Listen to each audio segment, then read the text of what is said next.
there's a candidate that you remind me of. Okay, and let me kind of throw this out there, and you can trash my idea as much as you want, so you have no clue what the hell you're talking about, Patrick. Okay, you remind me of Herman McCain. Okay, Cain. Let me Herman Cain. My bad. Herman Yep. Cain, not Herman McCain. And he said Harold earlier. So Herman Cain. Okay, The whole family. Here's why you remind me of Herman Cain. Okay, And if you're not familiar with Herman Cain, Yeah, I don't think they look yeah. anything alike. No, but I not, think, not on looks at all. Not visually, Not I got looks. it. No, I got not it. looks at all. And by the way, he passed away during COVID. I think 2020. so- I totally get it. But Herman Cain, 999. yeah. So he came up with this campaign and he said 999. Well, we heard it a billion times. There were 999. If God only wants me to tie 10%, why should the government want more than God? That's why it's 9% federal, 9 state, and 9, sales tax, whatever the 999 was. And you sat there, you're like, that kind of makes sense. Cool, let's go with it. And okay, I like Herman Cain, 999. This is fantastic. And the next thing you know, boom, he goes like this, and then it was boom like this. Republican, right? by the way. Republican, totally. He was a former CEO, businessman. I think Godfather's it's a Pizza. Yeah, Godfather's Pizza is what he did with his I remember 999. that. So then when you do the math, you're like, yeah, I don't know if this 999 thing's going to work out or not. So you came out and you said UBI, okay? $1,000 a month, because I agree with Elon Musk, and here's the direction we're going, and and we need to do $1,000 UBI. Okay. So some people are like, I kind of like that idea. It's kind of like Milton Friedman when he said reverse Income UBI, tax. then the way, hey, but you got to contribute to do this, and you look at the way he explained it, slightly different yours. Yours, you don't necessarily have to earn the 1,000. His, you have to earn to give back to get some kind of a money from the government. Okay, fine. I see where the idea is coming from. And then the last 2 years, we actually got UBI, and we realized it doesn't work. And here's why. So 40% of America's money has been printed the last 2 years. Whatever the numbers, you've seen it, I've seen it, we've seen it all over the place, okay? So where did the money flow? We send this $1,200. Oh, my God, it's going to change people's lives. Well, we realize as low and middle income families, the reason why they're there sometimes is because they don't have the right financial habits. They don't know how to save. They spend. They're putting back into the market. They're buying products, and it goes back to the business owners. Oh, my God, Amazon, he got richer. Oh, my God, Elon Musk, he got so rich. How did he become $300 billion? Oh, my God, all these billionaires and all these. Well, yeah, because UBI money always flows back to the rich. So you can trash whatever I said and said, Patrick, you're wrong because of X, Y, Z. We're now here. This is April of 2022. We bought into UBI a few years ago saying maybe this man's got a good idea. Let's pay attention to, just like we did with Herman Cain. Now that we're here and we know we tested UBI the last 2 years at the federal level, not just Nebraska, not just Nebraska, Alaska, or some of the smaller markets that we're testing, where is your opinion now with UBI? So I want to unpack what we've done over the last couple of years. The vast majority of the money that went out to folks was in enhanced unemployment benefits. And those benefits were tied to not working. I've always thought that's a terrible way to go. You don't want ever to tie funds to someone not working. If anything, you'd want to somehow tie incentives to work into it instead of having a very powerful disincentive. So that's number one.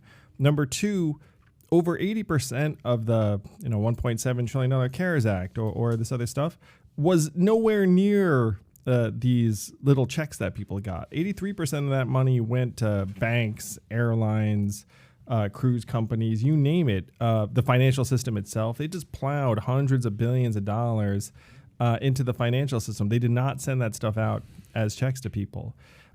So if you start picking out the way that the money actually got into people's hands, one thing that I am very much for was this enhanced child tax credit. Like that stuff brought kids out of poverty. It actually apparently helped keep 1 million people working, because when they took it away, then they couldn't afford childcare, so they don't go to work anymore, so they stay home with a kid.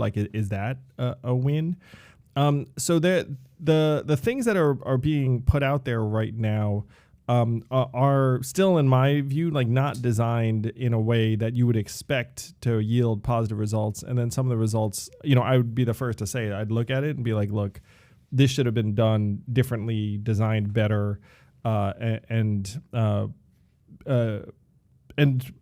positioned so that more people were able to pursue opportunities, not provide incentives for them not to do so. If you ran this midterm and you're running, let's just say you're running for something. Let's just say you're running 2024, 2023, right? Would you still run on $1,000 a month UBI, or would your campaign be different?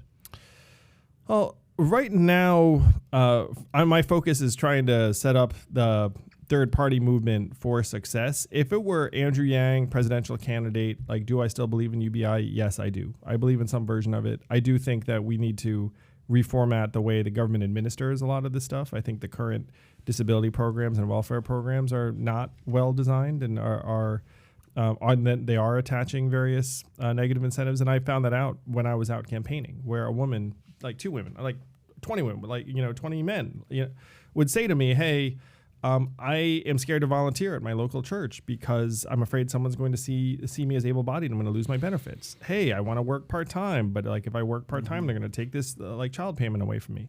I heard those stories all the time, and in my mind, like, we should be putting people in position to succeed and not be afraid to volunteer or work part-time. What happened with, because what you're talking about is federal stimulus, right? And then some of the unemployment was federal and also state. But I think you actually did a UBI test case in the Bronx.